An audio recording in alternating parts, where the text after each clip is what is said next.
Hello, what's up? Ni muri Kigali Cockpit, ni manda yi Kigali nkuko mubimenyereye ni Captain Sande. Kuri uyu munsi indege tugiye kuyigurukiriza mu rubyiruko rwa hano i Kigali, tugiye kuganira na kabebe kameze fresh sana. Reka tukegeye tukabaza.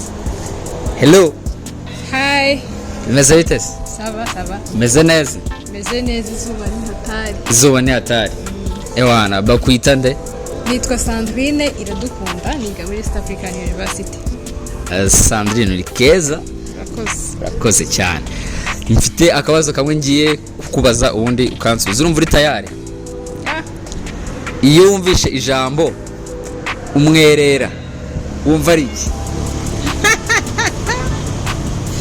Iyo cyose ntabwo ari cy'urubyiruko, wari kumbaza nyashi na nyashi ariko namaze umwerera manje. Ngo nari kukubaza iki?